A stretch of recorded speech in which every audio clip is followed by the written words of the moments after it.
I mean, it's interesting. I don't really think of myself as a painter. I think of myself as an artist because I'm fairly promiscuous with my materials. I mean, this particular show, we're showing a lot of paintings, but we're also showing drawings, we're also showing photographs, and we're also showing ceramics and ephemera. So all of this stuff constitutes what it is that I do. I don't want to prioritize painting or drawing. I think what artists do is they look at the world, and so that's what you're seeing is my point of view on the world.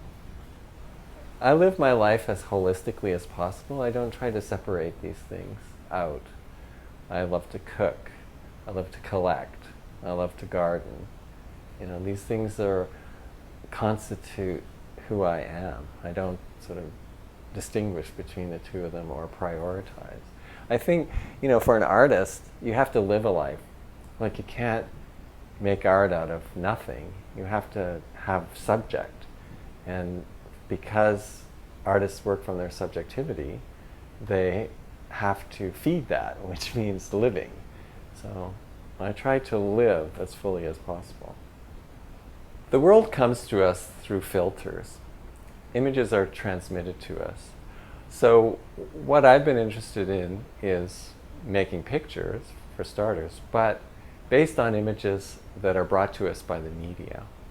So it's about drawing the means of transmission that is of interest to me as much as the content itself, because the way that we receive the messages inflects the meaning of the content.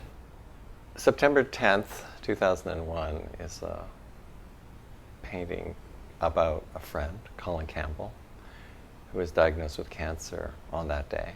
That painting is a black painting.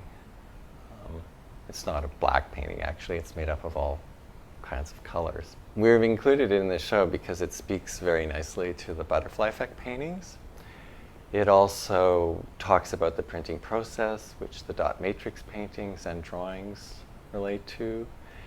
It gives the overall structure in terms of color conceptually to the show. But the idea of using all the colors to make black is an interesting conceptual framework, you know, from which to progress. That particular painting has around 100,000 dots on it. So it is this kind of maniacal process. I tried to do shortcuts, but that never seems to work for me, but I try. Then September 11th happened, and so it's doubled, right? So this anticipation of grief with Colin and the world kind of in chaos. It was time to keep busy. These headlines and numbers are pulled from the pages of the Globe and Mail, the Toronto Star, and the Toronto Sun. And what I'm doing with them is tracking the time after 9/11 and seeing who gets counted on the front pages of the newspaper and in what different ways type size and type in and of itself editorializes the story.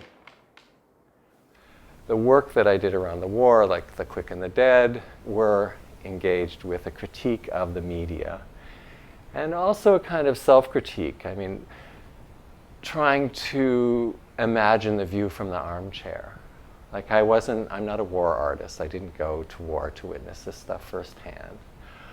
I was more interested in our complicit relationship to the conflict overseas and how we receive this information and our relationship to the information and engagement and disengagement. So you pick up, open your computer, look at the news for the day, drink a cup of coffee, go to work, right? You know, it's forgotten.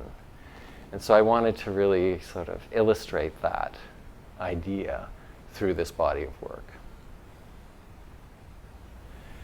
CMYK is cyan, magenta, yellow, and black. K stands for key, which is the key color, which sort of cements everything together.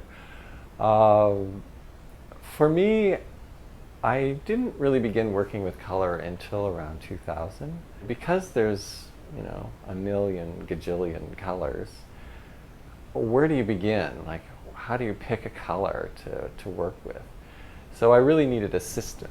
And the photomechanical reproduction system for color seemed the perfect place to start. So I didn't have to choose colors, they were already chosen.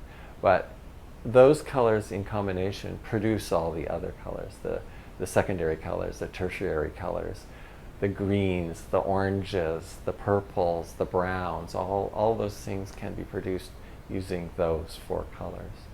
The new abstract things, they're called butterfly effect. I broke my ankle this year, and it was this kind of moment where you think, oh, if I'd only stepped an inch this way instead of an inch that way, everything would have been different. There would have been a completely different outcome. And similarly, when John was in Egypt, if he'd left a day early instead of a day later, he might not have ended up in prison for 50 days or whatever. So what I do with these things is a kind of, even though they're abstract, they have this kind of meaning to me. I do the same painting again and again, but I'm monotyping a form, a rectangle, and just shifting it like an inch this way or a couple inches that way. And even though I'm doing the same thing and using the same colors, you get, 4 different paintings. So that's the game that I'm playing with these particular pieces. So you can paint with anything. So these are basically my paintbrushes. These big sheets of plastic. So I paint on them and then I just apply the paint like that. And trying to think what else I use. I use credit cards and stuff to get really fine lines. So I have, these this is a paintbrush to me. It's an old American Express. Yeah.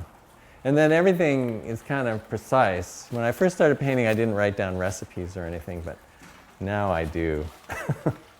Because it's good to know what's in everything. These are all the recipes for the different colors for that piece. Conservators love this stuff. The machine can never do what the hand can do, and that is to fail miserably. And for me, that illustrates what it is to be human, is to fail. And in those failures, in those mistakes that we make, we learn something. Something is to be learned there. That if it's perfectly executed, then there are no seams in it, there's no cracks. And there's that great line from Leonard Cohen, the cracks are where the light comes in.